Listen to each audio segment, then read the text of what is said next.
Assalomu alaykum. Men Toshkent kimyo texnologiya instituti neft va gaz texnologiyalar fakulteti 3-bosqich 22-21 guruh talabasi Hayat Yusuf bo'laman.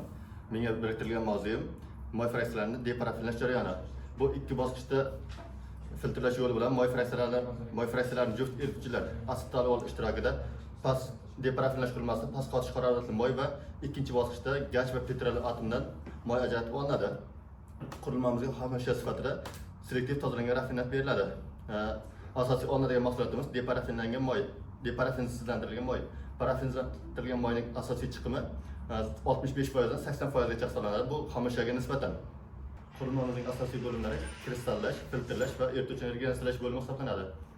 Xomashyamiz raffinatimiz 10-nasos orqali 11-sovutgichdan o'tib 13 va 16-regenerativ kristallizatorlarga beriladi.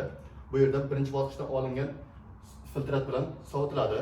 Bu sovutish 3 ta joyda 13, 14 va 15 kristallizatorlardan chiqishda aralashtiriladi, sovutiladi va mahsulotimiz 18 va 20 ammiakli kristallizatorlarga beriladi.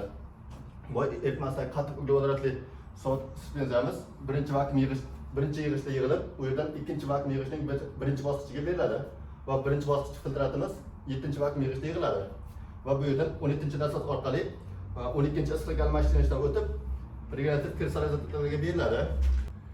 Qolgan 22-kristallizatorda sovutilgan sovuq erituvchi bilan aralashtirilib, birinchi bosqich ikkinchi vakuum filtratdan chiqayotgan sovuq suspenziyaga aralashtirib olinadi va u yerdan 3-yig'ishga yig'ilib, 9-nasos orqali 4-yig'ishga yig'iladi va u yerdan ikkinchi bosqich 5-vakuum filtratga yig'iladi. U yerdan oqib 8-vakuum yig'ishga yig'iladi va undan keyin 23-nasos orqali 21-kristallizatordan so'ng 20-kristallizatordan chiqayotgan sovuq erituvchi bilan hamda ikkinchi bosqichda olingan filtratdan qolgan erituvchilar yuvilib 6-yig'ishga yig'iladi. U yerdan erituvchi energiyalash bo'limiga uzatiladi.